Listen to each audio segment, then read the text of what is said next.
नमस्कार, स्वागत है आपका इंडिया न्यूज पर। मैं हूं आपके साथ रथ राकेश टंडन। आज इंडिया न्यूज पर हम बात करने वाले हैं उन दिलेरों की, उन वीर सपूतों की जिनके शौर्य की वजह से तिरंगा खुले आसमान में लहरा रहा है, देश की आजादी की सांस ले रहा है। इंडिया न्यूज के strategic affairs editor Ashish Singh आपके लिए, हमारे दर्शकों के लिए दुनिया के सबसे ऊंचे और खतरनाक जंगी मैदान यानी भारत चीन सीमा पर गए। जान के खतरे और तमाम जोखिमों के बीच आशीष आपके लिए इंडियन आर्मी की जंगी तैयारियों की वो तस्वीर लेकर आए हैं जो आज से पहले आपने कहीं नहीं देखी होगी, उसके बारे में किसी ने सुना नहीं होगा। देखिए आशीष सिंह की रोंगटे खड़े कर देने वाली सबसे सच्ची और विश्वसनीय ग्राउंड रिपोर्ट।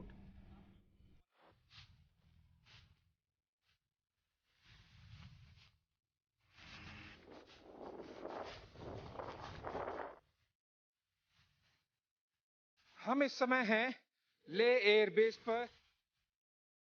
दर्जनों भर इस तरह के जो कॉन्वॉयज हैं वो लगातार जाते रहते हैं।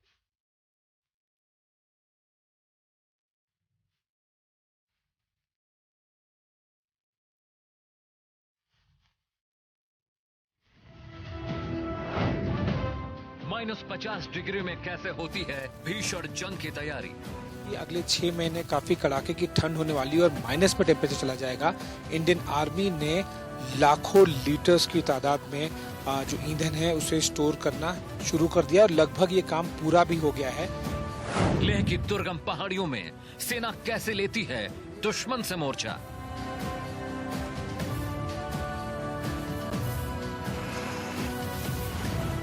इंडिया न्यूज दावा नहीं करता, ग्राउंड रिपोर्ट दिखाता है। पेट्रोलियम डिपो से आगे फॉरवर्ड एरियाज पे लाखों लीटर्स ईंधन को पहुंचाया जा रहा है। किसी भी समय अगर जंग भी छिड़ जाए तो कमी ना हो। सेना के शौर्य और पराक्रम की सबसे दिलेर तस्वीर।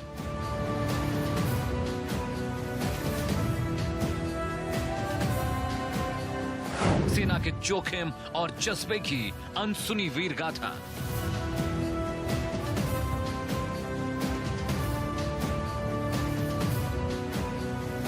चीन और पाक को हिला देने वाली ग्राउंड रिपोर्ट।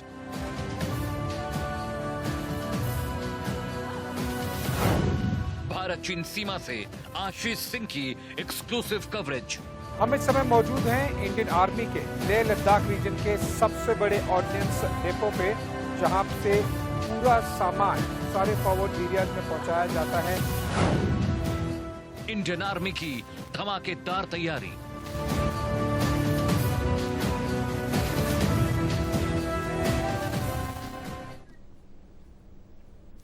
सेना का जीवन तमाम चुनौतियों और जोखिमों से भरा हुआ होता है, लेकिन अब आपको जंग एक ऐसे इलाके में लड़नी है जहां ना तो ऑक्सीजन है और ना ही पीने का पानी है, तो हालात बेहद खतरनाक हो जाते हैं। दुनिया के सबसे ऊंचे जंगी मैदानों में शुमार लेह में हर पल हालात बदलते रहते हैं और कोरोना के आने से सेना की मुश्किलें और बढ़ गई हैं। लेह में सेना का मॉडर्न ट्रांजिट कैंप है जहां देश भर से आए जवानों को पहुंचाया जाता है और वहां से फॉरवर्ड बेस की तरफ ले जाया जाता है। देखिए इंडिया न्यूज की ये स्पेशल रिपोर्ट जो बताएगी कैसे फॉरवर्ड बेसिस तक तैयारी है।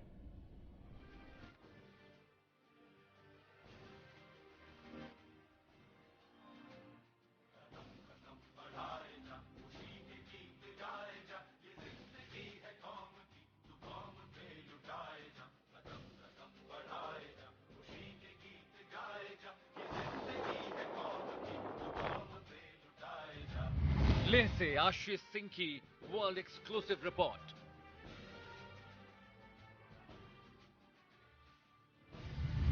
पहली बार देखिए मॉडर्न ट्रांजिट फैसिलिटी की तस्वीरें।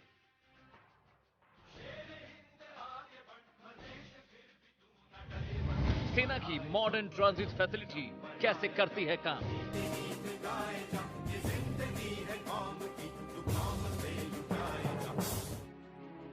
अपनी टीवी स्क्रीन पर इस वक्त आप जो तस्वीरें देख रहे हैं वो सेना के मॉडर्न ट्रांजिट फैसिलिटी की हैं। 11,000 फीट की ऊंचाई पर बने इस ट्रांजिट कैंप से सेना जंग की अहम तैयारियों को अंजाम देती है। देश भर से आए जवानों को सबसे पहले इस ट्रांजिट कैंप में लाया जाता है, जिसके बाद वो फॉरवर्ड पोस्ट पर भेजे जाते हैं। भारत चीन सीमा पर जंग की तैयारियों में मॉडर्न ट्रांजिट फैसिलिटी की भूमिका बेहद अहम है। हम इस समय हैं ले एयरबेस पर, जहां पर इंडियन आर्मी का MTF यानी कि मॉडर्न ट्रांजिट फैसिलिटी इस्टेब्लिश किया गया है, जहां पर देश के अलग अलग इलाकों से, अलग अलग यूनिट, अलग अलग रेजिमेंट से इंडियन आर्मी के जवान और ऑफिसर्स आते हैं और वो इस ट्रांजिट फैसिलिटी में रुकते हैं। सबसे पहले मैं शुरुआत करूंगा मेरी दाईं तरफ, अगर मेरे कैमरामैन आपको दिखा पाएँ, मेरी दाईं तरफ केवल 10 मीटर दूर है ले एयरबेस और वहाँ पर ट्रांसपोर्ट एयरक्राफ्ट, जो मिलिट्री एयरक्राफ्ट है, जैसे कि IL-76, C-130J Hercules, C-17 globe master, इस तरह के ट्रांसपोर्ट एयरक्राफ्ट से दिल्ली, चंडीगढ़, अलग अलग इलाकों से इंडियन आर्मी के जवान और ऑफिसर्स यहाँ पर लाए जाते हैं। मॉडर्न ट्रांजिट कैंप में हर छोटी बड़ी चीजों का ख्याल रखा जाता है। मॉडर्न ट्रांजिट कैंप में आने के बाद सेना के हर जवान की स्क्रीनिंग होती है, उनका मेडिकल किया जाता है और इस बात को इंश्योर किया जाता है कि किसी को भी कोरोना का इन्फेक्शन न हो, क्योंकि अगर ऐसा हुआ तो परिणाम खतरनाक हो सकते हैं। इस तरह की बसेस में, थोड़ा सा हम लेफ्ट पैन करते हैं, इस तरह की बसेस से वहाँ बाहर से इस फैसिलिटी में लाया जाता है, क्योंकि वो एरिया एयरबेस है और ये ट्रांजिट फैसिलिटी है, इसलिए जो हमारे जवान हैं उनको इस तरह के बसेस में MTF मॉडर्न ट्रांजिट फैसिलिटी में लाया जाता है। और यहाँ पर आपको दिखाई देगा किस तरह से गोले बनाए गए हैं।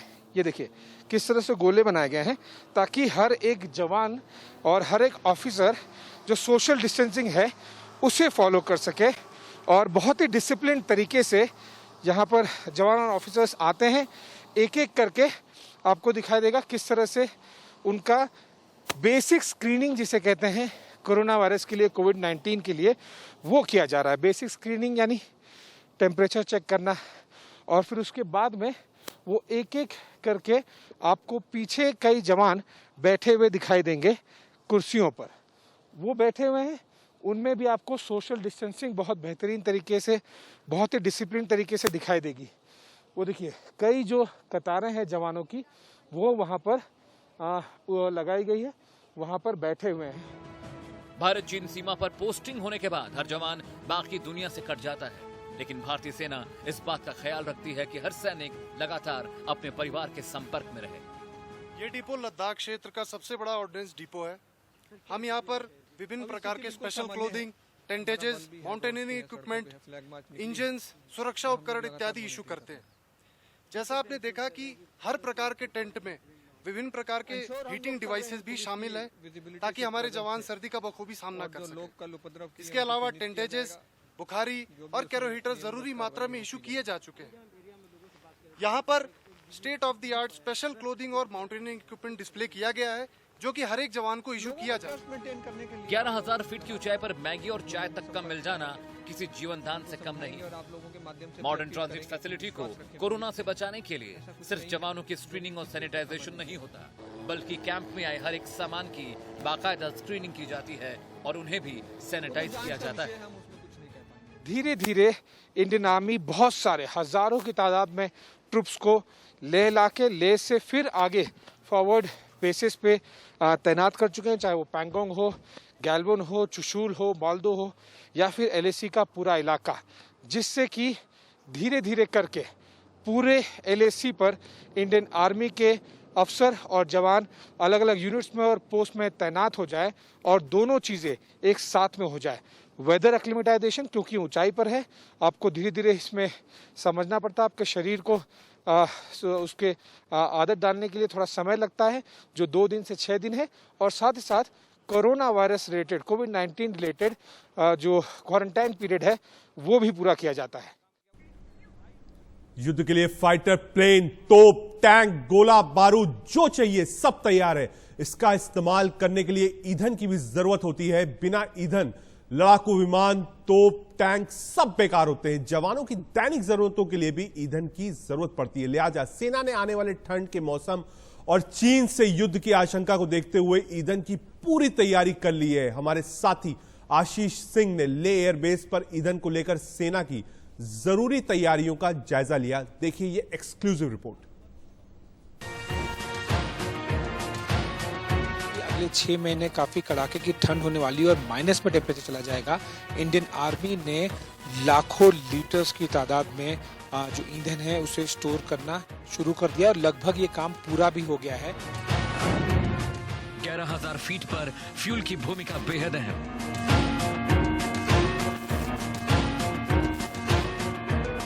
सेना करती है अलग अलग ईंधन का इस्तेमाल।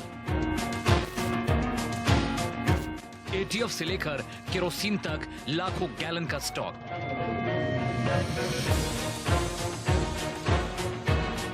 लेह में पहाड़ों के बीच दूर तक दिखती ये पीली पट्टियां दरअसल ईंधन की टंकियां हैं और साथ में सप्लाई के लिए तैयार फ्यूल टैंक। ये चीन से युद्ध की तैयारियों का बेसिक हिस्सा है। बिना ईंधन के युद्ध भला कैसे लड़ा जाएगा, इसलिए सेना ने चीन से लगी लेह सीमा के पास ईंधन का बड़ा स्टॉक बना रखा है। सेना ने कई जगह ऐसे फ्यूल पेट्रोल डिपो बना रखे हैं जहां से जरूरत पड़ने पर तुरंत ईंधन की सप्लाई की जा सकती है। ऐसी टंकियां हैं जिनमें 15,000 से लेकर 2 लाख गैलन तक पेट्रोल और डीजल सहेज कर रखे गए हैं। ठंड की शुरुआत हो चुकी है और जब हजारों की तादाद में अलग अलग ब्रिगेड्स और डिवीजन्स और फॉर्मेशंस में इंडियन आर्मी के जवान जब एलएसी पर तैनात हो तो अगले 6 महीने तक जो ठंड का समय होगा, जब रास्ते बंद हो जाते हैं, सबसे महत्वपूर्ण और ज़रूरतमंद चीज़ों में से एक होती है, वो होता है ईंधन। चाहे वो पेट्रोल हो, डीजल हो, केरोसिन हो या फिर अलग अलग तरीके लुब्रिकेंट्स हो जो कि गाड़ियों में इस्तेमाल होते हैं या फिर जो फ्यूल हेलीकॉप्टर्स और अलग अलग एसेट्स में इस्तेमाल होते हैं। और इसीलिए क्योंकि अगले 6 महीने काफ़ी कड़ाके की ठंड होने वाली है और माइनस में टेम्परेचर चला जाएगा, इंडियन आर्मी ने लाखों लीटर्स की तादाद में जो ईंधन है उसे स्टोर करना शुरू कर दिया और लगभग ये काम पूरा भी हो गया है। जैसे कि फ़िलहाल मैं एक ऐसे ही लोकेशन पर हूँ जो मेरे प्लेटफॉर्म पर जिस पर मैं फ़िलहाल हूँ, ये इसके नीचे लाखों लीटर ईंधन है। इसे कहते हैं फ्यूल फार्म और फ्यूल टैंक्स। इस तरह के ऐसे लगभग 1.5 दर्जन इस तरह के अलग अलग फ्यूल टैंक्स हैं। और आपको जो मेरे पीछे दिखाई देगा ये है अलग अलग लॉरियाँ, जो कि ये लॉरी बेसिकली कैरी करती है फ्यूल। जब अलग अलग इलाकों से, चाहे वो पठानकोट हो, जम्मू हो, बाकी इलाकों से यहाँ पर सामान जो फ्यूल है, ईंधन लाया जाता है। हमारे strategic affairs editor Ashish Singh ने सेना के फील्ड पेट्रोलियम डिपो का जायजा लिया और वहां ईंधन के रखरखाव के बारे में बारीकी से जानने की कोशिश की। उन्होंने बताया कि इन टंकियों से ईंधन की सप्लाई कैसे होती है। ये जो आपको गाड़ियां दिखाई दे रही हैं जो कई लाइन से लगी हुई हैं, इसे कहते हैं बीपीएल्स, मतलब कि बल्क पेट्रोलियम लॉरीज। और इस तरह की लॉरीज लगातार यहाँ पर आके फ्यूल डंप भी करती हैं ताकि इसकी क्षमता बनी रहे। और मैं आपको साथ ही साथ बता दूं कि इसे लेकर भी यहाँ से फिर फॉरवर्ड एरियाज में डिप्लॉय किया जाता है। अब जो चीज़ आपको दिखाई दे रही है जिस पर मेरा हाथ है, ये जो वॉल्व और जो एक बड़ा ढक्कन सा स्ट्रक्चर बना हुआ है, ये अलग अलग टैंक्स हैं और ऐसे 1.5 दर्जन से ज़्यादा टैंक्स हैं जिनकी क्षमता, एक इस तरह के टैंक में क्षमता है ईंधन स्टोर करने की 15,000 से 2 लाख लीटर तक। मेरे कैमरामैन आपको आगे जूम करके पैन करके दिखाएंगे कि किस तरह से लगभग 1.5 दर्जन इस तरह के टैंक्स केवल एक ही जगह पर है। अलग अलग सुविधा की ज़रूरत होती है क्योंकि जब टेम्परेचर यहाँ पर माइनस में चला जाता है तो इस तरह के टैंक्स जो कि 15,000 लीटर से 2 लाख लीटर तक, जी हाँ, एक ये जो टैंक आप देख रहे हैं लाखों लीटर्स स्टोर कर सकते हैं। और जब हम यहाँ पर स्टोर करते हैं ईंधन तो कई सैकड़ों की तादाद में जो बीपीएल्स है, यानी कि जो बल्क पेट्रोलियम लॉरी है, उसका इस्तेमाल किया जाता है आगे फॉरवर्ड एरियाज में इस तरह के ईंधन को पहुंचाने के लिए। इनफैक्ट अभी भी हम यहाँ पर आपको दिखाएंगे कि किस तरह से यहाँ पर फ्यूल स्टोर किया जाता है। ये देखिए, ये वॉल्व खोल दिया इंडियन आर्मी के जवान ने और जो फ्यूल जो बीपीएल है आपको बल्क पेट्रोलियम लॉरी, वहाँ से ये ईंधन इस बड़े पेट्रोलियम टैंक में स्टोर किया जा रहा है। इतनी बड़ी मात्रा में ईंधन रखना अपने आप में बड़ी चुनौती है, लिहाजा फील्ड पेट्रोलियम डिपो की सेफ्टी के भी पुख्ता इंतजाम किए गए हैं। अलग अलग सेक्शंस को डिवाइड किया गया है। हर एक जो वॉल्व है वो 15,000 से 2 लाख लीटर तक स्टोर करता है।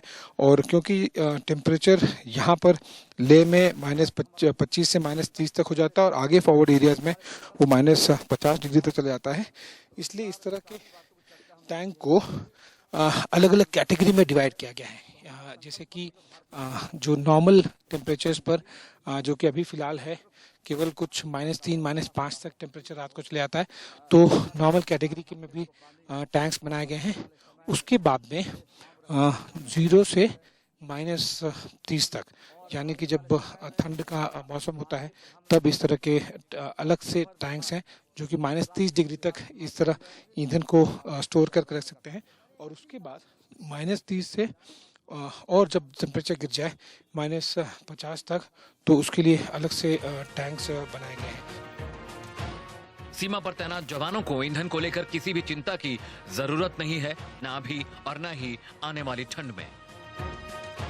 अगले कम से कम 6 महीने तक इसकी किसी भी तरह की कमी नहीं होगी और हमारे हर एक जवान को ये सब कुछ मिलेगा ठंड में जो कि ज़रूरत होता है। और इसकी तैयारी पूरी कर ली गई है।